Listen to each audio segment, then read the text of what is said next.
Many of us struggle with saying no and with setting healthy boundaries. I could almost guarantee that you listening right now, you have something that you have said yes to that every time you think about it, you're like, ugh, and you're kicking yourself in the butt for it. Not saying no and the consequence of a lack of boundaries is a big source of stress and anxiety for many women, especially if you are a natural giver and a natural achiever, or if you're just known as a nice person. It can be very, very hard for women like you to say no just because it's a big part of your identity. Being nice, being giving, achieving, and doing are a big part of your identity. In this episode of Happy Without Medicine, I'll be sharing some tips that will help you grow your boundary setting muscle if this is something that you struggle with. And on top of that, I'll be sharing how you can maintain your giving, achieving, nice, kind, generous nature, even though you're starting to say no more and more and more. Enjoy the episode. Welcome to Happy Without Medicine, and I'm your host, Dr. Yuandi, a medical doctor, therapist, and a fierce advocate for your happiness. My mission here is simple: to help professional women just like you create a life you're excited to wake up to. It's time to make the happiness you feel on the inside match the success others see on the outside. Let's get started.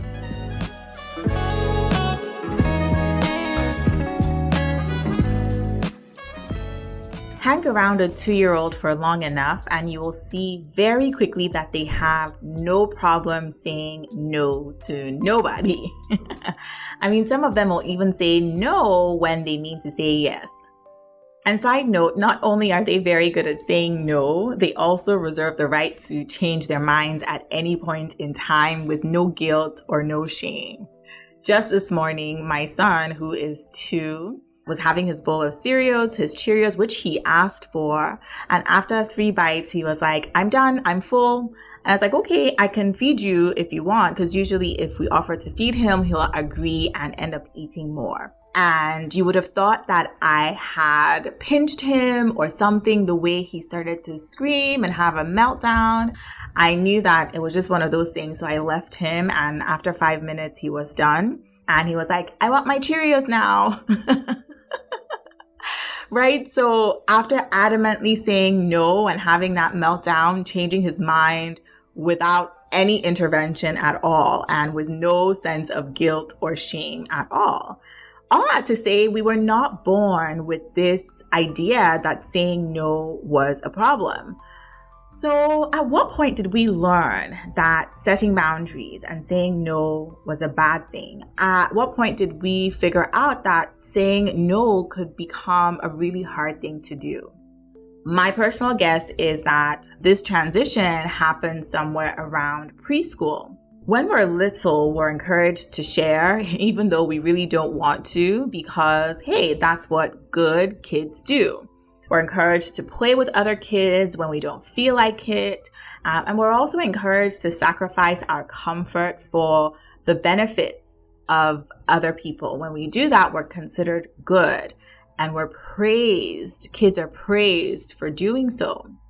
The truth is that at a very early age, there is a ton of positive reinforcement for people pleasing.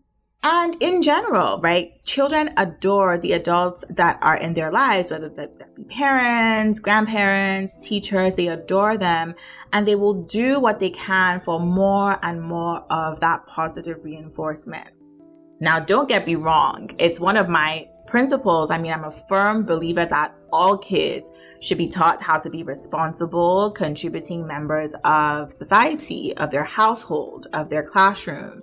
But I also believe that there has to be a balance between teaching them how to be a member of a collective and also teaching them boundaries, teaching them autonomy, how and when to say no. All that to say that being giving to the point of self-sacrifice is highly rewarded when we were children. And the more a behavior is reinforced, right, the more it becomes a habit and it becomes internalized until it is second nature. Kids are also like sponges. And so again, when we were little, we observe and model the behaviors that we see in the grown-ups around us. So the fact is that if you grew up with people-pleasing parents and caregivers, chances are you grew up to be a people pleaser yourself. The problem is that many of us have taken being kind and nice and generous way, way, way too far. I mean, have you ever wondered why everyone else manages to leave the office on time when you don't? Or why your boss doesn't send urgent emails to your coworkers at 7 p.m. on a Friday night, but you get these urgent emails on the regular? Or why you are being asked to give presentation after presentation, or mentor learner after learner, or take on project after admin project, while everyone else who, by the way, they're getting paid just the same as you are, they have a better sense of balance between their work and their life. What about at home? How is it that you are solely responsible for cooking, for cleaning, for groceries, for remembering soccer games, for remembering project deadlines, laundry, all of that, when you have fully grown adults and soon to be adults? Yes, I am including your 4-year-old in that, right? You have fully grown adults or soon to be adults as functioning members of your household. Don't even get me started on the fact that I have patients who are like one of four siblings, but because they are a healthcare provider, the medical professional, they're the only ones who will take mom and dad to their appointments, missing work, missing family activities. They're the ones who call their parents asking, hey, have you had a bowel movement yet today? TMI, I know, but it's the truth. It's what happens. Or the one that does their banking and all the internet online stuff for their parents, whereas they have other siblings who could potentially help. And imagine this being one person, all of this on one person. It's exhausting. It's so tiring. A lack of boundaries is a huge, huge source of burnout for many women. And honestly, it's no way to live. There is a better way. When the women I work with tell me your job must be so hard, listening to other people's problems and trying to guide them towards solutions, I tell them, actually, no, it's actually not that hard for me. I mean, I know that the women I work with are brilliant. They are responsible. They know what's up, right? They know what's going on in their lives. And taking action on the things we talk about, it's on them. It's on them. I mean, I serve them. I do my job to the best of my ability. I do my job well, but I do my job within the boundaries of our relationship. And I don't carry any sense of responsibility that does not belong to me, regardless of the outcome of our time together. And that's how I'm able to do what I do day in, day out without crashing and burning. And I'm so, so thankful for it. So now that we've talked a little bit about what a lack of boundaries might look like, we're going to move on to the practical part of this episode. And I'm going to share with you some tips that you can use to start building boundaries and exercising your boundary setting muscle. Disclaimer, it's not going to be easy at first, but once you decide to do this and take it one step at a time, you're going to be blown away by how empowered you feel. I suggest trying to set boundaries one at a time. So definitely don't tackle your boss and your siblings and your kids, your spouse, your friendships all at once. Take it one step at a time. Start with the least intimidating relationship or the boundary that seems to be the one that would be the easiest to set, and work your way up. I mean, you would never show up to the gym for the first time in years and lift up 200-pound weights, right? You would start with the lowest amount of weight that you can tolerate and work your way up. So the first tip that I want to share is that people will treat you how you train them to treat you. And this is the truth. And that goes for any relationship. People will always want to test and see how much they can get away with. And so maybe you've been part of your organization for several years, and when you first joined, you were nice, right? You wanted to leave a good impression. And so every time somebody wanted help or needed help, or every time your boss wanted a project, or every time the clinic or the hospital had a project that needed to be done, you would volunteer, put your hand up and say, yes, I'll do it. And eventually you have now built up this reputation. You've trained people to see you as the person who says yes to things all the time, even though it's taking a toll on you. The good news is that, yes, it will be challenging, but you can retrain people to respect boundaries that you are now starting to put in place.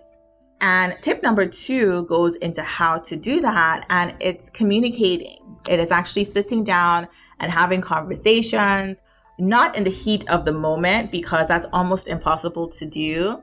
Not when somebody hands you another project and you feel like your mind is about to explode. That's not the best time to actually start communicating to people about your new boundaries. But setting out a time specifically and saying, letting them know what the conversation is going to be about. So maybe you want to get your siblings on board with helping out with mom and dad. You could send them an email or a text message or a WhatsApp group chat, whatever that might look like for you, and say something like, hey guys, I'm feeling really overwhelmed with keeping up with mom and dad's health, with their medical appointments, their banking, making sure they're okay, because as they're getting older, they're requiring more and more care. And I also have all these other responsibilities that I'm managing outside of mom and dad. I would really like for us to sit down and reevaluate how all of us can come together and share the responsibilities. And then setting up a time, maybe a few different times when you could say, I'm available at these times. What times work for you? Can we agree on something and move forward? Communication is so important. There's no point in just saying yes to things and grumbling about it and kicking yourself for it and being so upset about it and then pretending like everything is okay, or worse, having a blowout the next time somebody asks you to do something. So communicate, and also involve them in the conversations so that whatever decisions are made about the boundaries going forward, they had a part to play. They had a part to play in it, and that's also empowering for the other people involved, depending on how reasonable they are. And so that brings me to point number 3, which is to expect pushback, right? Once you start setting boundaries, don't expect people to just all of a sudden be like, oh, okay, yes, you're right, this is reasonable. Most people will do that. Some people will, but most people won't. Because the truth is that as human beings, nobody likes change. And this is especially true for people who are demanding, people who have no idea how to respect other people's boundaries, right? Expect that they're going to push back on the fact that you are now changing the dynamic of your relationship with them. Expect guilt trips depending on who it is. Expect some passive aggression. Expect tantrums, and be prepared. Be prepared. One thing I like to say is have backup, whether it's a friend or someone else in your family who you can call on in times when you're starting to feel like you're crumbling under the pressure. Someone who can remind you, help you, guide you, and maybe give you some suggestions on how to navigate the situation. Having backup is so important and can be really helpful when people are starting to push back on these boundaries that you're setting. Number 4 is critically important. If you don't remember any of these other things, please remember that number 4 is so important, because without this one, all your efforts are going to go out the window, and that is stay consistent. Stay consistent, because if you're not consistent with your boundaries, you're going to end up confusing people. And when you're inconsistent, it's actually going to reinforce the pushing of your boundaries. And psychologists have actually studied this. One of the hallmark studies of the field of psychology, B.F. Skinner, in the 1950s, he did a lot of experiments on punishment, reward, positive reinforcement, negative reinforcement. And one of the interesting findings that he came up with, that he discovered, is that inconsistent reward for behavior actually makes it harder for you to get rid of that behavior. So if 1 minute you're saying yes and 1 minute you're saying no, and you're just sort of flip-flopping back and forth, people are going to be more aggressive with testing your boundaries. They're going to push your boundaries more. This idea of inconsistent reward is actually used in gambling, believe it or not, because what happens is when gamblers sit at the slot machines, they get inconsistent reward. Sometimes they get the reward and they get some money and I don't know what the terminology in gambling is, but say they get 7 in a row. I think 7 in a row is a big deal. Maybe they get 7 in a row and they get a little bit of reinforcement that way. They're going to keep going because they want that big win. They want that hit. They want that rush again. And they're going to keep going and going and going and pushing and testing because maybe the next time I'll get that big win.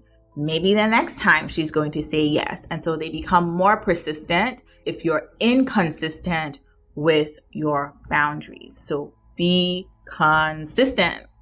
And number 5, finally, is practice.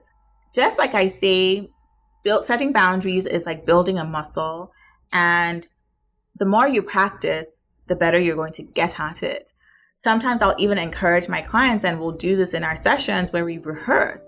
Maybe they want to set a boundary with their kids. Maybe they want to set a boundary with a coworker.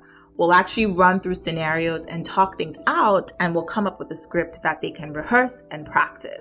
Because at the end of the day, that's going to give you the confidence to go in and say, when somebody asks you something to do something, saying something, I really wish I could, but I can't.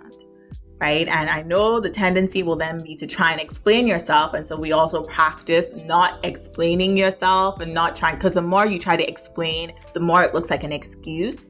And so coming up with little scripts like that and practicing them ahead of time, planning the meetings ahead of time can be so helpful in keeping you confident, keeping you assured that the conversation is going to go in a direction that you want it to go.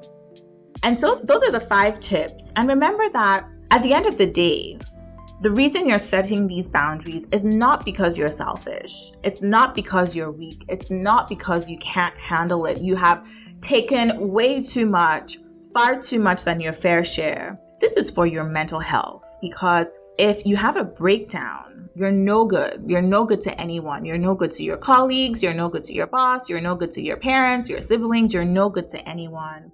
And believe it or not, sometimes when you set these boundaries, you're also helping the person that you're setting the boundaries for.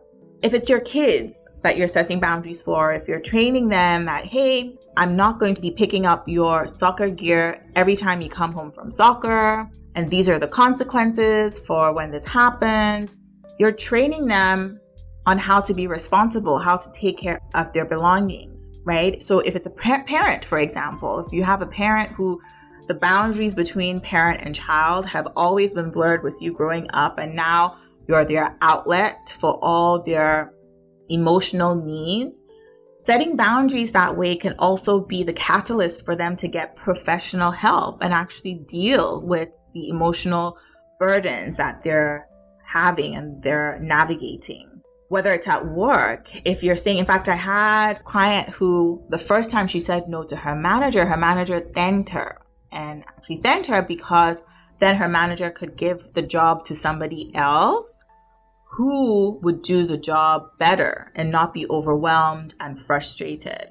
So saying no in that setting can actually be helpful for the organization because you're more productive, you're not making mistakes, you're not burnt out.